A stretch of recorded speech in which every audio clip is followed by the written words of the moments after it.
Mengenal Ibnu Al-Haytham, sang ilmuwan modern pertama.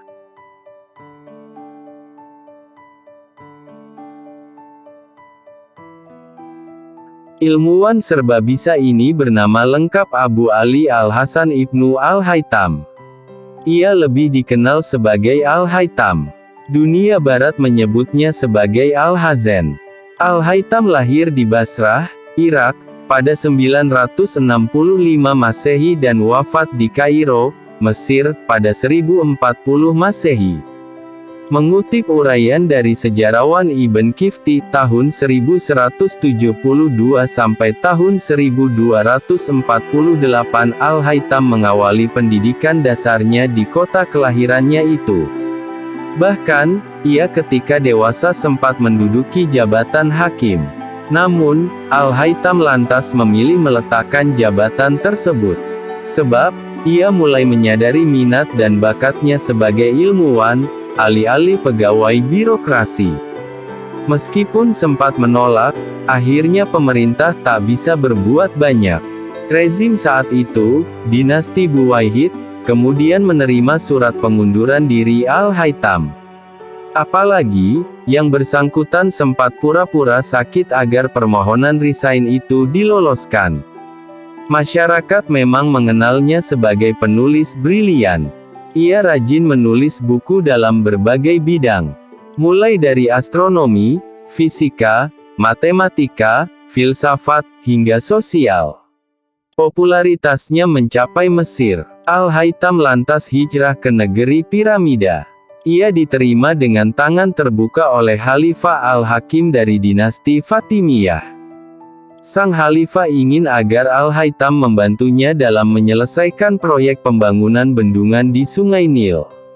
Mulanya, ilmuwan itu setuju untuk terlibat.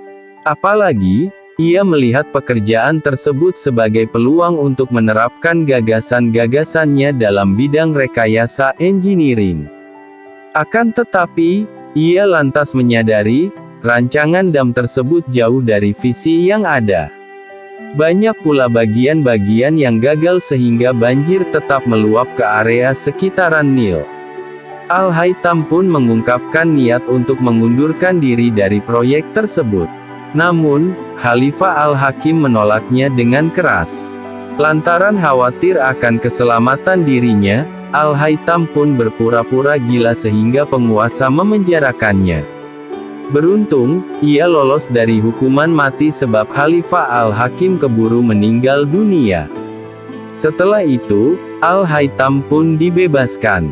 Seluruh hartanya dikembalikan kepadanya. Begitu bebas dari penjara, ia tetap bertahan di Kairo. Kesibukannya tercurah untuk mengajar dan mengembangkan ilmu pengetahuan di Masjid Al-Azhar. Di sana, ia antara lain mengajar ilmu matematika. Al-Haytham sangat produktif dalam menulis buku. Sejarah mencatat, ia telah menulis tak kurang dari 200 karya.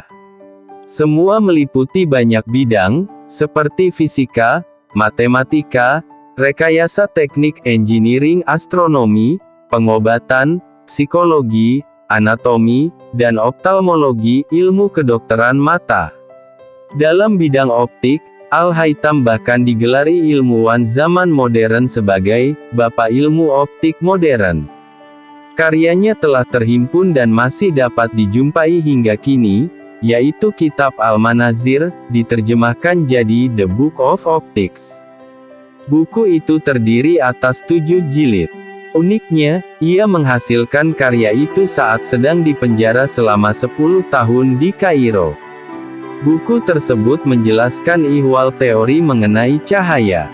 Hipotesis yang diajukannya terbilang revolusioner dan mendahului zaman. Sebab, teorinya berbeda dengan teori-teori waktu itu, baik yang berkembang di dunia timur maupun barat.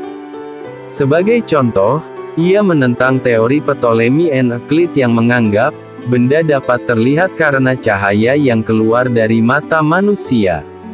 Ibnu Haytham menegaskan, bukan itu yang terjadi. Justru, cahaya datang dan, atau terpantul dari objek yang dilihat. Cahaya itu lalu masuk ke mata sehingga terjadilah aktivitas melihat. Ia tak berhenti pada gagasan tersebut. Lebih lanjut, Al-Haytham pun bereksperimen dengan kamera lubang jarum pinhole kamera. Kitab Al-Manazir juga menjelaskan teori tentang pembiasan cahaya.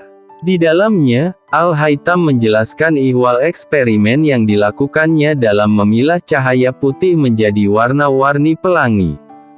Ia juga berjasa besar dalam menjelaskan penggunaan dan mekanisme kerja lensa cembung konveks khususnya untuk memperbesar objek yang dilihat. Prinsip konveks yang ditemukan Al-Haytham kelak pada abad ke-13 digunakan untuk membuat kacamata. Kitab Al-Manazir sudah menyinggung berbagai ulasan tentang sifat cahaya, 7 abad sebelum Sir Isaac Newton mengulasnya dalam karyanya. Karena selalu menyajikan hipotesis dan data dengan berbasis eksperimen, sejarawan juga menggelarinya sebagai ilmuwan modern pertama. Dalam hal ini, Al-Haytham mempelopori penggunaan eksperimen dengan parameter yang terkontrol untuk verifikasi atas sebuah teori. Ia juga kerap memaklumkan pentingnya keraguan sebagai laku kerja seorang ilmuwan sejati.